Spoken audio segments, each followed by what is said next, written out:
Polavaram project నిర్మాణం పూర్తయితే గోదావరి జిల్లాలు కరువు ప్రాంతాలైన ఉత్తరాంధ్ర రాయలసీమకు తరలించడం సాధ్యమవుతుందని జలవనరుల శాఖ మంత్రి నిమ్మల రామనాయుడు అన్నారు.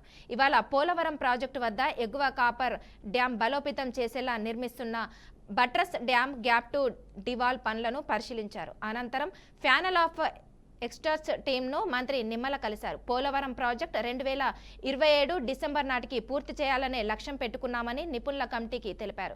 ప్రధాని మోదీ చంద్రబాబుల లక్ష్యమైన నదుల అనుసంధానం పోలవరం ప్రాజెక్టుతో సాధ్యమవుతుందని తెలిపారు. Panel of experts committee, CWC, PPA, ఆఫ్రీ ఏజెన్సీలు సమన్వయంతో పనిచేస్తూ లక్ష్యానికి ముందే పోలవరం ప్రాజెక్టు పూర్తి చేయాలని సూచించారు.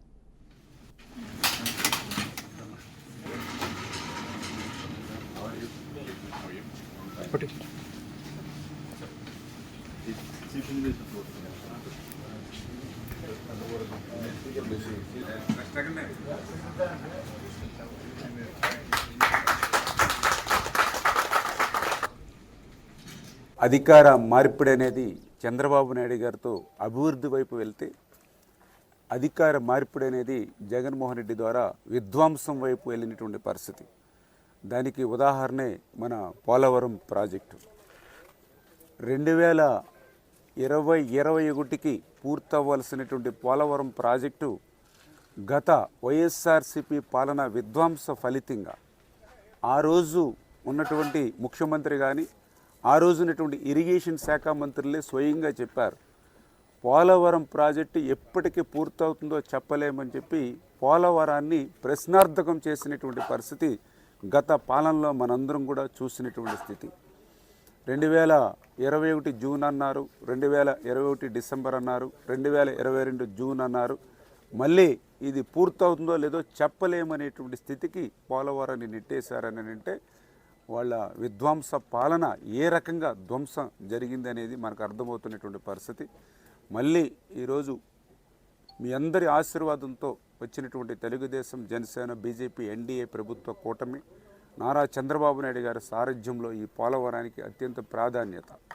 ఎందుకంటే ఆ రోజు 14-19లో 72% పోలవరాన్ని పూర్తి చేసినటువంటి ముఖ్యమంత్రి చంద్రబాబు నాయుడు గారు మళ్ళీ ఈరోజు అధికారంలోకి వచ్చిన తర్వాత ఆయన ప్రమాణ స్వీకారం చేసినటువంటి తర్వాత మొదటి వారంలోనే మొదటి క్షేత్ర పర్యటన పోలవరం.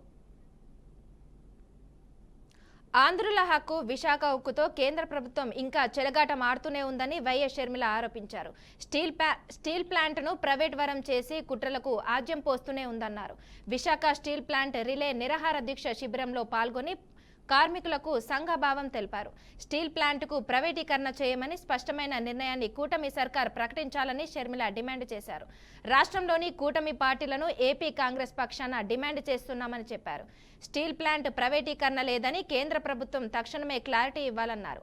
స్టీల్ ప్లాంట్ను సెయిల్లో విలీనం చేస్తున్నట్లు అధికారిక ప్రకటన వెంటనే విడుదల చేయాలన్నారు.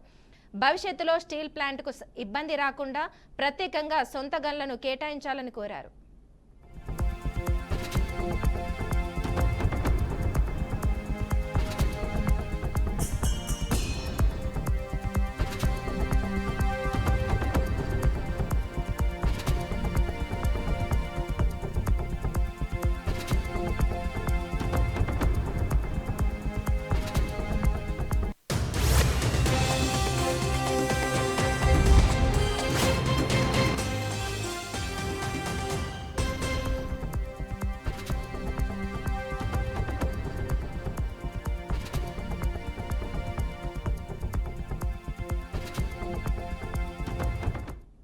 తిరుపతిలో శ్రీ తాతయ్య గుంట గంగమ్మ జాతరకు సర్వం సిద్ధమైంది. అందులో భాగంగా ఆలయంలోని విశ్వరూప స్తూపానికి అర్చకులు ప్రత్యేక పూజలు నిర్వహించారు. సుగంధ ద్రవ్యాలతో విశేషంగా అభిషేకం చేశారు. ఎమ్మెల్యే ఆరణి శ్రీనివాసులు దంపతులు, జాతర ఉత్సవ కమిటీ సభ్యులు అమ్మవారికి సారె తీసుకొచ్చారు. అనంతరం వివిధ రకాల చీరలతో విశ్వరూప స్తూపానికి అలంకరించారు. ఆ తర్వాత ఒడిబాల కట్టి గంగ జాతర ప్రారంభానికి నాంది పలికారు. రాత్రికి అమ్మవారు పుట్టినిల్లు అయిన అవిలాల గ్రామం నుంచి ఆలయానికి సారె అందడంతో పాటు జాతర చాటింపు వేయనున్నారు. ఆ తర్వాత జాతర ప్రారంభం కానుంది.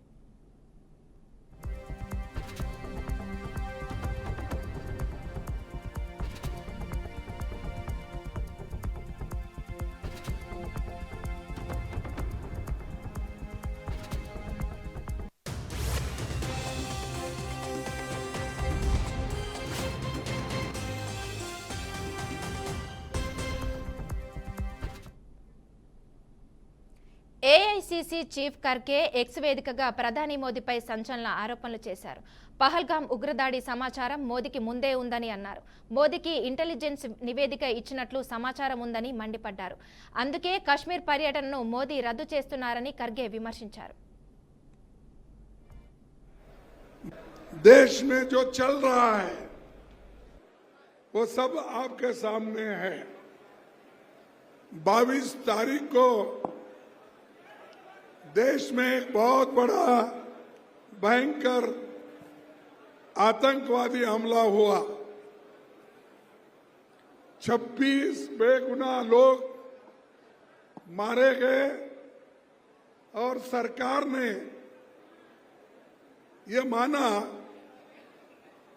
कि इंटेलिजेंस फेल्यूर है, इसको हम सुधारेंगे। जब ये मालूम है आपको तो आप अच्छी व्यवस्था क्यों नहीं करें? ये हमारा पहला सवाल है। देश में जो ఈ ఏడాది అమర్నాథ్ యాత్రకు జోరుగా సన్నాహాలు జరుగుతున్నాయి. ఈ యాత్రలో భక్తులకు మంచుతో ఏర్పడిన శివలింగం భక్తులకు దర్శనమివ్వనుంది. పవిత్ర అమర్నాథ్ గుహలో బాబా బర్ఫానీ వీడియోలు, ఫోటోలు వైరల్ గా మారాయి. ఇది సుమారు 7 అడుగుల ఎత్తులో ఉంది. ఈ తీర్థయాత్ర కోసం ఆసక్తిగా ఎదురుచూస్తున్న భక్తులకు మంచుతో ఏర్పడిన శివలింగం చూడటంతో మరింత ఉత్సాహం నింపింది.